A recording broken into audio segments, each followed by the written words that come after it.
नमस्कार. आपणा सर्वांचे खूप खूप स्वागत. आज आपण पाहणार आहोत ध्यान योगाचे सविस्तर वर्णन. ओवी क्रमांक 11. शुचौ देशे प्रतिष्ठाप्य स्थिरमासनमात्मना नात्युच्छ्रितं नातिनीचं चैलाजिनकुशोत्तरम्. अर्थात शुद्ध जमिनीवर क्रमाने दर्भ, मृगाजीन आणि वस्त्र अंथरून तयार केलेले, जे फार उंच नाही व फार सखल नाही असे आपले आसन स्थिर मांडून. ओवी क्रमांक 12. तत्रेकाग्रं मनं कृत्वा यत चित्तेन्द्रिय क्रिया उपविश्यासने युज्याद्योग्यम् आत्मविशुद्धये. अर्थात त्या आसनावर बसून चित्त व इंद्रियांच्या क्रिया ताब्यात ठेवून मन एकाग्र करून अंतःकरणाच्या शुद्धीसाठी योगाभ्यास करावा. ओवी क्रमांक 13. समं काय शिरोग्रीवं धारयन्यचलं स्थिर संप्रेक्ष्य नासिकाग्रं स्वं दिशश्चानवलोकयन्. अर्थात शरीर, डोके आणि मान सरळ रेषेत अचल ठेवून स्थिर व्हावे.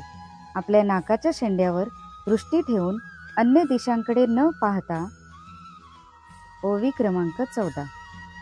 प्रशांतात्मा विगतभी ब्रह्मचारी व्रते स्थित मन संयम्य मच्चित्तो युक्त आसीत मत्पर. अर्थात ब्रह्मचर्य व्रतात राहणाऱ्या, निर्भय तसेच अत्यंत शांत अंतःकरण असणाऱ्या सावध योग्याने मन आवरून चित्त माझ्या ठिकाणी लावून माझ्या आश्रयाने राहावे. ओवी क्रमांक 15. युज्यनैवं सदात्मानं योगी नियतमानसा शांतिं निर्वाण परमां मत्संस्थामधी गच्छति. अर्थात मन ताब्यात ठेवलेला योगी अशा प्रकारे आत्म्याला नेहमी मज परमेश्वराच्या स्वरूपाच्या ठिकाणी लावून माझ्यात असणारी परमानंदाची पराकाष्ठा अशी शांती मिळवतो. ओवी क्रमांक 16.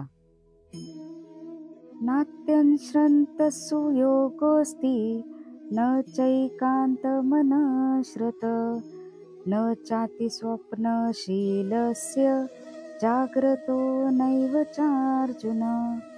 अर्थात हे अर्जुना, हा योग फार खाणाऱ्याला, अजिबात न खाणाऱ्याला, फार झोपाळूला तसेच नेहमी जागरण करणाऱ्याला साध्य होत नाही. ओवी क्रमांक 17. युक्ताहार विहारस्य युक्तचेष्टस्य कर्मसु युक्त स्वप्नावबोधस्य योगो भवति दुःखः. अर्थात दुःखाचा नाश करणारा योग, यथायोग्य आहार विहार करणाऱ्याला, कर्मामध्ये यथायोग्य व्यवहार करणाऱ्याला आणि झोपणे व जागणे ज्याची यथायोग्य आहेत त्यालाच साध्य होतो. ओवी क्रमांक 18. यदा विनियतं चित्तं आत्मन्येवावतिष्ठते निस्पृह सर्वकामेभ्यो युक्त इत्युच्यते तदा. अर्थात पूर्णपणे ताब्यात आणलेले चित्त जेव्हा परमात्म्यात पूर्णपणे स्थिर होते तेव्हा सर्व भोगांची इच्छा नाहीशी झालेला पुरुष योगयुक्त म्हटला जातो. ओवी क्रमांक 19. यथा दीपो निवातस्थो नेन्नते सोपमा स्मृता योगिनो यच्चित्तस्य युज्यतो योगमात्मना. अर्थात ज्याप्रमाणे वारा नसलेल्या जागी दिव्याची ज्योत हालत नाही, तीच उपमा परमात्म्याच्या ध्यानात मग्न झालेल्या योगाच्या जिंकलेल्या चित्ताला दिली गेली आहे. ओवी क्रमांक 20. यत्रो परमते चित्तं निरुद्धं योगसेवया यत्र चैवात्मनात्मानं पश्यन्नात्मनि तुष्यति. अर्थात योगाच्या अभ्यासाने नियमन केलेले चित्त ज्या स्थितीत शांत होते आणि ज्या स्थितीत परमात्म्याच्या ध्यानाने शुद्ध झालेला सूक्ष्म बुद्धीने परमात्म्याचा साक्षात्कार होऊन सच्चिदानंद घन परमात्म्यातच संतुष्ट राहते. ओवी क्रमांक 21.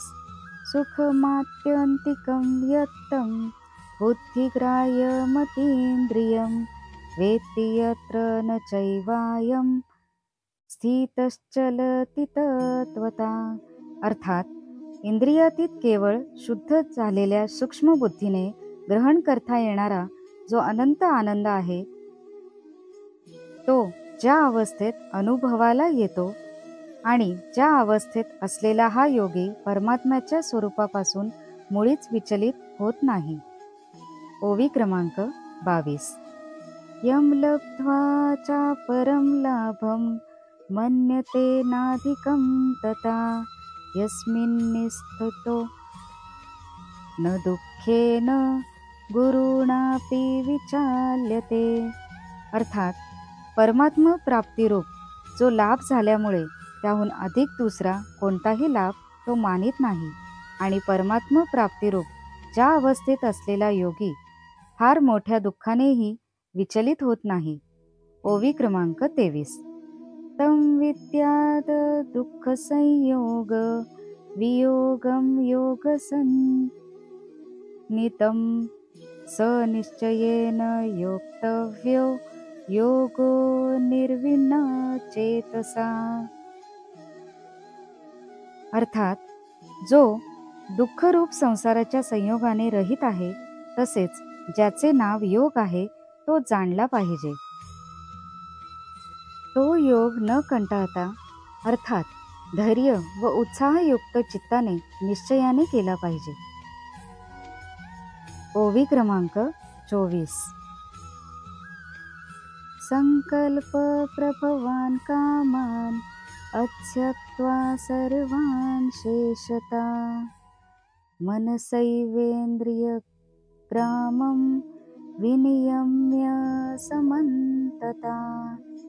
अर्थात संकल्पाने उत्पन्न होणाऱ्या सर्व कामना पूर्णपणे टाकून आणि मनानेच इंद्रिय समुदायाला सर्व बाजूंनी पूर्णतया आवरून.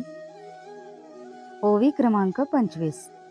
शनै शनैरुपरमेद बुद्ध्या धृती गृहीतया आत्मसंस्थं मनः कृत्वा न कश्चिदपि चिंतयेत. अर्थात क्रमाक्रमाने अभ्यास करीत उपरत व्हावे, तसेच धैर्ययुक्त बुद्धीने मनाला परमात्म्यात स्थिर करून दुसऱ्या कशाचाही विचार करू नये. ओवी क्रमांक 26. यतो यतो निश्चरति मनश्चञ्चलमस्थिरं ततस्ततो नियम्येत तदात्मनेव वशं नयेत. अर्थात हे स्थिर न राहणारे चंचल मन ज्या ज्या शब्दादी विषयांच्या निमित्ताने संसारात भटकत असते, त्या त्या विषयांपासून त्याला आवरून वारंवार परमात्म्यात स्थिर करावे. ओवी क्रमांक 27. प्रशांत मन समहेनं योगिनं सुखमुत्तमं उपेति शांतरजसं ब्रह्मभूतं कल्मषम. अर्थात कारण ज्याचे मन पूर्ण शांत आहे, जो पापरहित आहे आणि ज्याचा रजोगुण शांत झालेला आहे, अशा या सच्चिदानंद घन ब्रह्माशी ऐक्य पावलेल्या योग्याला उत्तम आनंद मिळतो. ओवी क्रमांक 28. युजन्नेवं सदात्मानं योगी विगत कल्मष सुखेन ब्रह्म संस्पर्शम मत्यंतं सुखमश्रुते. अर्थात तो निष्पाप योगी अशा प्रकारे सतत आत्म्याला परमात्म्याशी जोडून सहजपणे परब्रह्म परमात्म्याच्या प्राप्तीच्या अपार आनंदाचा अनुभव घेतो. ओवी क्रमांक 29. सर्वभूतस्थमात्मानं सर्वभूतानि चात्मनि ईक्षते योगयुक्तात्मा सर्वत्र समदर्शना. अर्थात ज्याचा आत्मा सर्वव्यापी अनंत चैतन्यात ऐक्य स्थितीरूप योगाने युक्त असून जो सर्वांना समभावाने पाहणारा आहे, असा योगी आत्मा सर्व प्राणीमात्रात स्थित व सर्व प्राणीमात्र आत्म्यात कल्पिलेले पाहतो. ओवी क्रमांक 30. यो मां पश्यति सर्वत्र सर्वं च मयि पश्यति तस्याहं न प्रणश्यामि स च मे न प्रणश्यति. अर्थात जो पुरुष सर्व प्राण्यात सर्वांचा आत्मा असलेल्या मला वासुदेवालाच व्यापक असलेला पाहतो आणि सर्व प्राण्यांना मज वासुदेवात पाहतो, त्याला मी अदृश्य असत नाही आणि तो अदृश्य असत नाही. ओवी क्रमांक 31. सर्वभूत स्थितं यो मां भजत्येकत्वमास्थित सर्वथा वर्तमानोऽपि स योगी मयि वर्तते. अर्थात जो पुरुष ऐक्यभावाला प्राप्त होऊन सर्व प्राणीमात्रात आत्मरूपाने असलेल्या मला सच्चिदानंद घन वासुदेवाला भजतो, तो योगी सर्व प्रकारचे व्यवहार करत असला तरी त्याचे सर्व व्यवहार माझ्यातच होत असतात. ओवी क्रमांक 32. आत्मोपमेन सर्वत्र समं पश्यति योऽर्जुन सुखं वा यदि वा दुःखं स योगी परमो मता. अर्थात हे अर्जुना, जो योगी आपल्याप्रमाणे सर्व प्राणीमात्रांना समभावाने पाहतो तसेच सर्वांमध्ये सुख किंवा दुःख समदृष्टीने पाहतो, तो योगी अत्यंत श्रेष्ठ मानला गेला आहे.